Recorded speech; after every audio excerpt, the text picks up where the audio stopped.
Assalamualaikum warahmatullahi wabarakatuh. Halo semuanya, perkenalkan saya Alia Darmawati, mahasiswi dari Prodi Pendidikan Pancasila dan Kewarganegaraan FKIP Universitas Riau. Nah, hari ini saya akan bahas salah satu bentuk pelayanan publik yang paling sering kita jumpai, yaitu pembuatan SIM C. Nah, tugas video ini juga untuk memenuhi tugas pada mata kuliah Hukum Administrasi Negara dengan dosen pengampu Bapak Zuhdi Arman SHMH. Yuk kita simak videonya.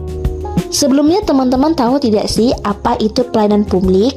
Jadi, pelayanan publik adalah segala bentuk layanan yang diberikan oleh negara untuk memenuhi kebutuhan masyarakat.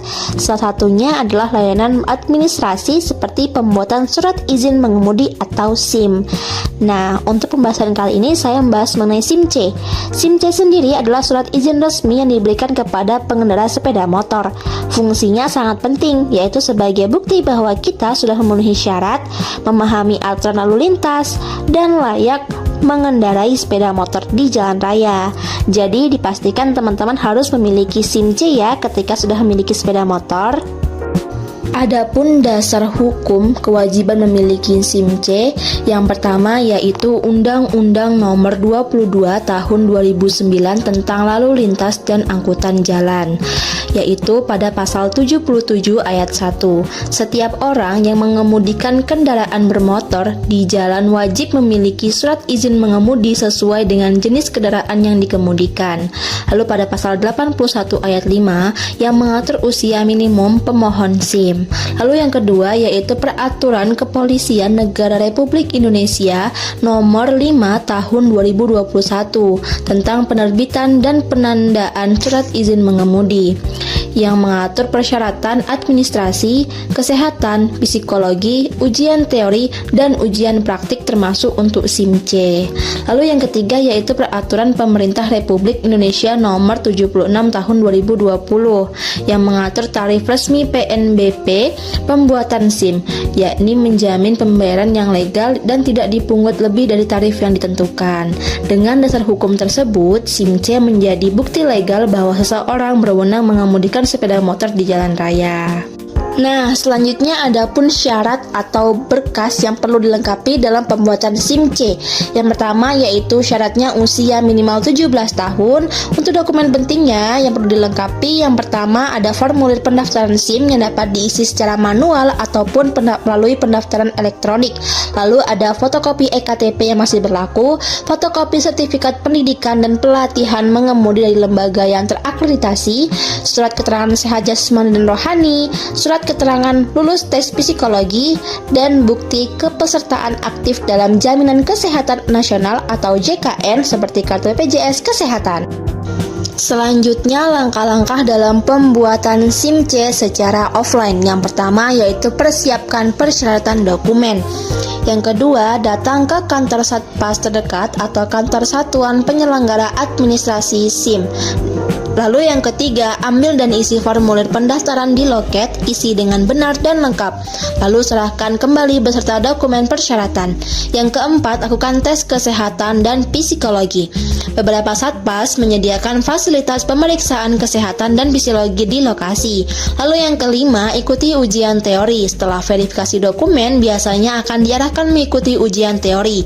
Ujian ini meliputi soal-soal seputar peraturan lalu lintas, rambu-rambu, dan etika berkendara. Yang keenam yaitu ikuti ujian praktik. Jika lulus ujian teori, maka akan menjalani ujian praktik mengendarai motor di lintasan yang telah disediakan. Yang ketujuh, foto dan perekaman data. Jika dinyatakan lulus, maka akan difoto dan melakukan perekaman sidik jari serta tanda tangan digital. Lalu yang kedelapan, pembayaran dan penertiban SIM. Adapun langkah-langkah dalam pembuatan SIM C secara online. Yang pertama yaitu unduh aplikasi digital Korlantas Polri melalui Google Play Store atau App Store. Lalu yang kedua, buat akun dengan mengisi data diri lalu verifikasi melalui email atau nomor telepon. Lalu yang ketiga, login ke aplikasi lalu masuk ke menu layanan SIM. Yang keempat, pilih pendaftaran SIM baru. Yang kelima, masukkan informasi pribadi sesuai KTP lalu unggah dokumen yang diminta. Yang keenam, pilih lokasi Satpas tempat kita ingin mengikuti ujian teori dan praktik. Lalu pilih tanggal dan jam ujian. Yang ketujuh, lakukan pembayaran biaya pembuatan SIM melalui virtual account yang disediakan di aplikasi. Yang kedelapan, meski mendaftar secara online, ujian teori dan praktik tetap dilakukan secara langsung di Satpas pada jadwal yang telah kita pilih. Yang kesembilan, jika dinyatakan lulus, SIM akan dicetak dan dapat diambil di Satpas atau dikirim ke alamat jika tersedia layanan pengiriman. Namun, dalam prakteknya, pelayanan pembuatan SIM di Indonesia masih memiliki beberapa kekurangan, mulai dari antrean yang panjang, sistem yang kadang lambat, hingga masih adanya oknum yang menawarkan jalan pintas yang tentu saja tidak sesuai dengan aturan, dan memiliki juga biaya yang sangat mahal. Selain itu, literasi masyarakat tentang prosedur resmi juga masih kurang, sehingga banyak yang bingung saat mengurus sendiri. Lalu bagaimana solusinya?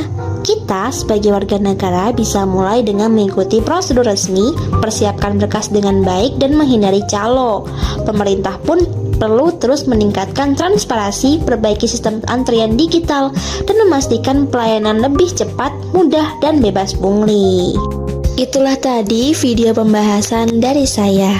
Semoga video ini membantu teman-teman memahami bahwa pembuatan SIM adalah bagian penting dari pelayanan publik, sekaligus bentuk tanggung jawab kita di jalan raya. Jangan lupa selalu taat aturan dan berkendara dengan aman ya teman-teman. Saya ucapkan terima kasih. Wassalamualaikum warahmatullahi wabarakatuh. Bye-bye.